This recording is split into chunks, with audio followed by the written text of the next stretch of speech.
Today we'll see the chapter The Human Eye and the Colorful World.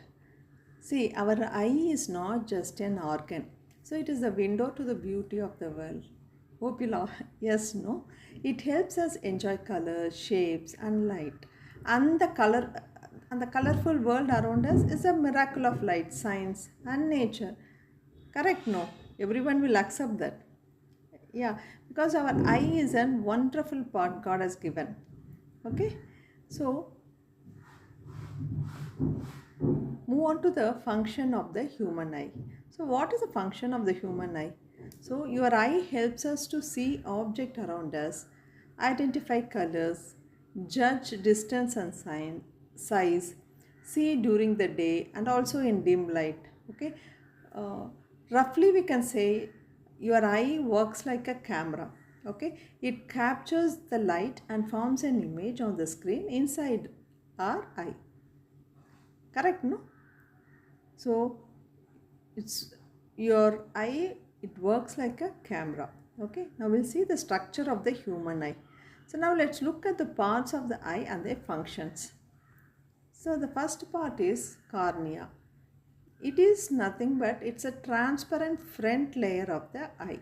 So it bends the light entering the eye. Bends, that is, it refracts the light entering the eye.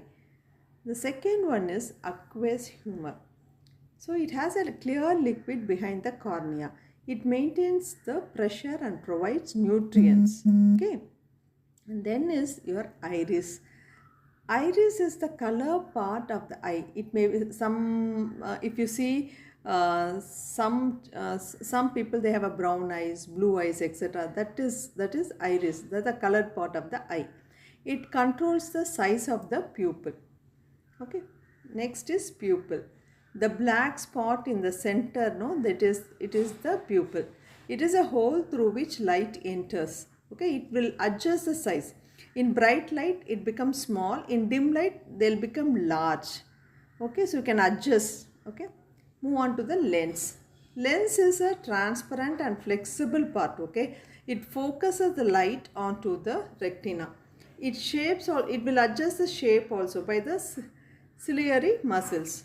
Okay, move on to retina. The screen at the back of the eye is your retina. Okay, it has a light sensitive cells. Okay, if it will be rod for dim light and cones for color. Okay, move on to optic nerve. Optic nerve carries the message from the retina to the brain. Okay, the brain, they'll interrupts the signal and tells us what we are seeing. Clear? So your optic nerve, it carries a message from the retina to your brain, and the brain will interrupt the signal and tells us what we are seeing. Okay, so how do we see? So light from an object, it will enter into the cornea and then passes through aqueous humor, pupil and lens. So the lens, they'll focuses the image on the retina. So retina, they sends the signal to the brain through that is via the optic nerve. So brain understands the image. It will understand the image. So you see the object. Okay. So again I will repeat. So when a light from an object will enter into the cornea, then it passes through aqueous humor, pupil and lens.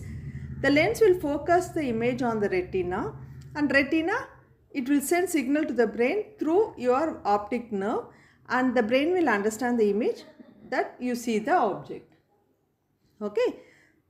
Next is the power of accommodation. See, the eye lens can change its shape to focus on near or far objects. That ability, you call it as accommodation. To see nearby objects, lens become thicker. To see distant objects, lens will become thinner. This ability, you call it as accommodation. Sometimes, no, the eye doesn't work perfectly. These are called defects. They can be corrected by your lenses. If it is myopia, that is nearsightedness, you can see near object but distant objects blurry.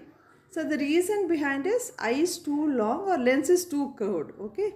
So image is formed in front of the retina, and how will you correct this is using a concave lens.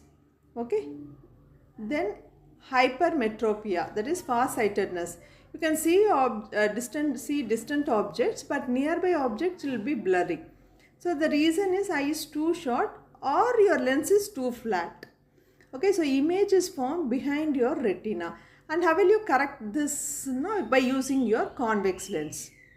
Okay, next is presbyopia, that is it happens with age, usually above 40 years. No, you cannot see both near as well as the far object clearly. So the reason is loss of flexibility in your lens. So this the correction is through your bifocal lens. Okay, so now let's explore the second part of the chapter, that is the magic of colors in the world around us. Okay, so why is the sky blue? We all know sunlight is made up of 7 colors like a rainbow, Vibgaya. So the Earth's atmosphere, no, they scatter shorter wavelengths more.